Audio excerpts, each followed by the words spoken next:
بسم اللہ الرحمن الرحیم۔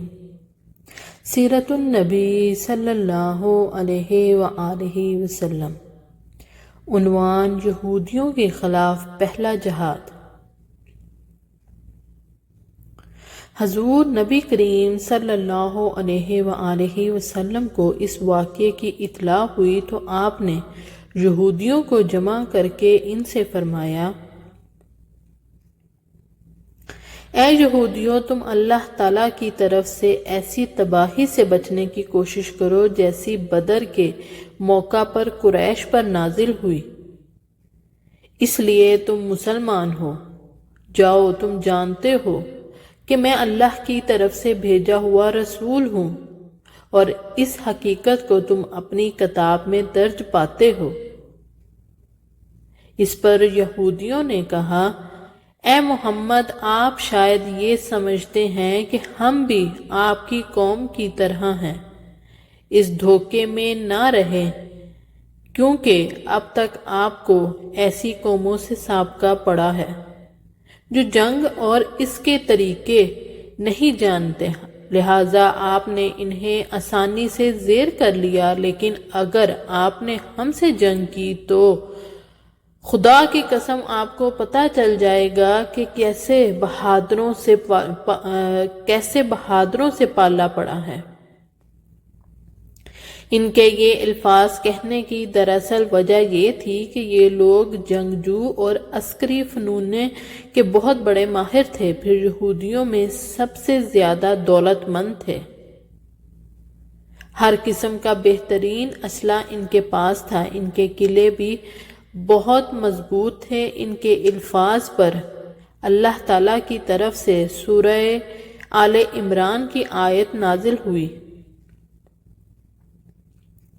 ترجمہ: اے نبی، آپ ان سے کہہ دیجئے کہ بہت جلد تم مسلمانوں کے ہاتھوں شکست کھاؤ گے اور آخرت میں جہنم کی طرف جمع کر کے لے جائے جاؤ گے، اور وہ جہنم بہت برا ٹھکانہ ہے۔ اس دھمکی کے بعد بنی کنیکا قلعہ بند ہو گئے۔ حضرت صلی اللہ علیہ وآلہ وسلم اپنے صحابہ کرام رضی اللہ عنہم کے ساتھ ان کے قلعوں کی طرف روانہ ہوئے۔ آپ صلی اللہ علیہ وآلہ وسلم کا پرچم اس غزوہ میں سفید رنگ کا تھا اور حضرت حمزہ رضی اللہ عنہ کے ہاتھوں میں تھا۔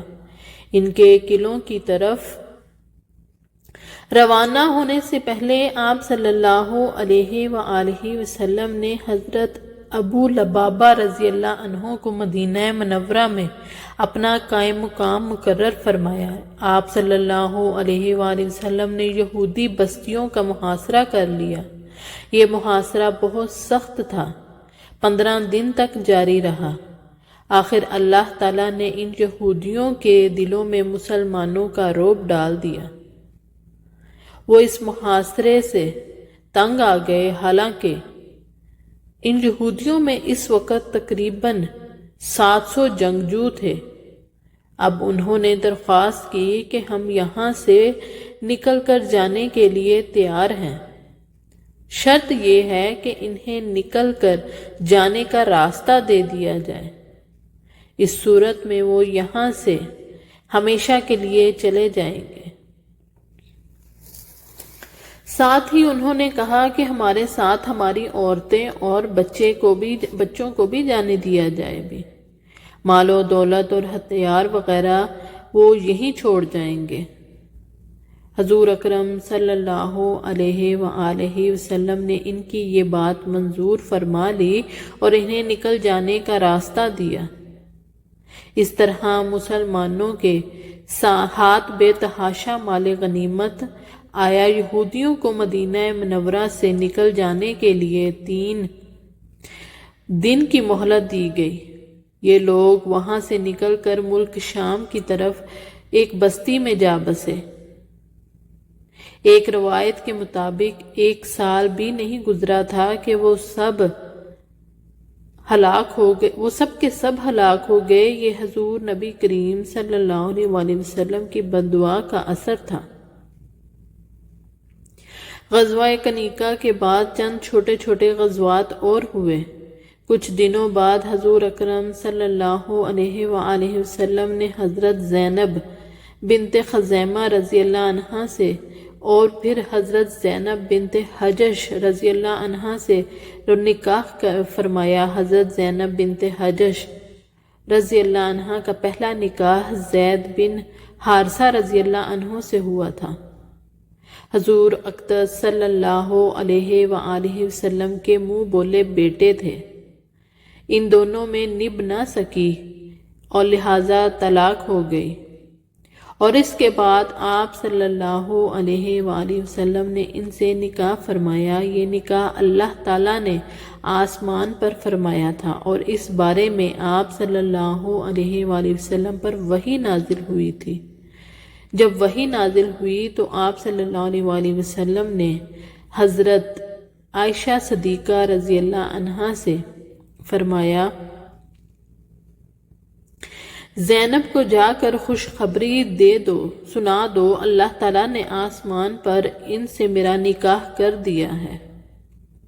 اس بارے میں اللہ تعالیٰ نے سورہ احزاب میں آیت بھی نازل فرمائی تاکہ لوگ شک و شبہ میں نہ کریں کہ آپ صلی اللہ علیہ وآلہ وسلم نے اپنے منہ بولے بیٹے کی طلاق شدہ بیوی سے نکاح کیا ہے۔ دراصل عرب کی جہالت زدہ معاشرے میں منہ بولے بیٹے کو حقیقی بیٹے کی طرح محرم سمجھا جاتا تھا، اور اس کی طلاق شدہ بیوی سے شادی ناجائز سمجھی جاتی تھی۔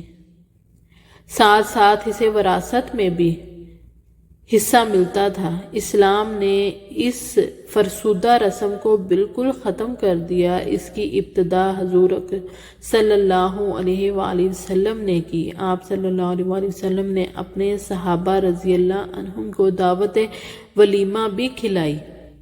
اسی روز پردے کی آیت نازل ہوئی۔ 3 ہجری میں غزوہ احد پیش آیا۔ احد پہاڑ مدینہ منورہ سے 2 میل کے فاصلے پر ہے۔ اس پہاڑ کے بارے میں حضرت صلی اللہ علیہ وآلہ وسلم کا ارشاد ہے، یہ احد ہم سے محبت کرتا ہے اور ہم اس سے محبت کرتے ہیں۔ جب تم اس کے پاس سے گزرو تو اس کے درختوں کا پھل تبرک کے طور پر کھا لیا کرو، چاہے تھوڑا سا ہی کیوں نہ ہو۔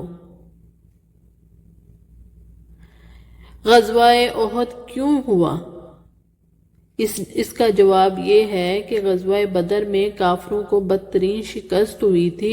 کافر جمع ہو کر اپنے سردار حضرت ابو سفیان رضی اللہ عنہ کے پاس آئے اور ان سے کہا، بدر کی لڑائی میں ہمارے بے شمار آدمی میں قتل ہوئے ہیں، ہم ان کے خون کا بدلہ لیں گے۔ آپ تجارت سے جو بھی مال کما کر لاتے ہیں، اس مال کے نفع سے جنگ کی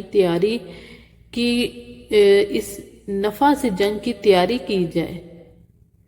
حضرت ابو سفیان رضی اللہ عنہ نے ان کی بات منظور کر لی اور جنگ کی تیاریاں زور و شور سے شروع ہو گئیں۔ کہا جاتا ہے کہ سامان تجارت سے جو نفع ہوا وہ 50,000 دینار تھا۔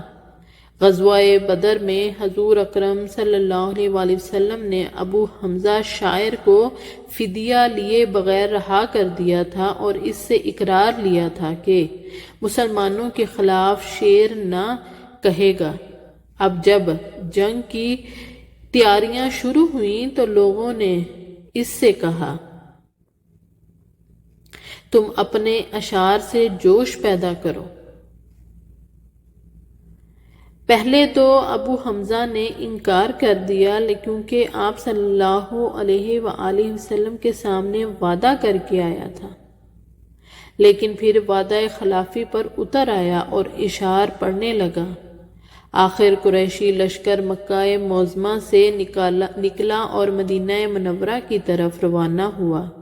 قریش کے لشکر میں عورتیں بھی تھیں۔ عورتیں بدر میں مارے جانے والوں کا نوحہ کرتی جاتی تھیں۔ اس طرح یہ اپنے مردوں میں جوش پیدا کرتی تھی، انہیں شکست کھانے یا میدان جنگ سے بھاگ جانے پر شرم دلا رہی تھی۔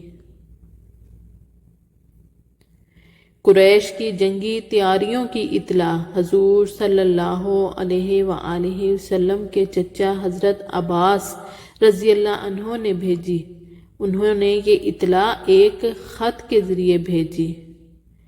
خط لے جانے والے نے 3 دن رات مسلسل سفر کیا اور یہ خط آپ صلی اللہ علیہ وآلہ وسلم تک پہنچایا۔ آپ صلی اللہ علیہ وآلہ وسلم اس وقت قباء میں تھے۔ اگر آپ کو میری ویڈیو اچھی لگے تو لائک کریں اور زیادہ سے زیادہ شیئر کریں، اور ایسی معلوماتی ویڈیو کو لینے کے لیے نیچے بیل آئیکن کو پریس کریں، میرے چینل کو سبسکرائب کریں۔ جزاکم اللہ خیر۔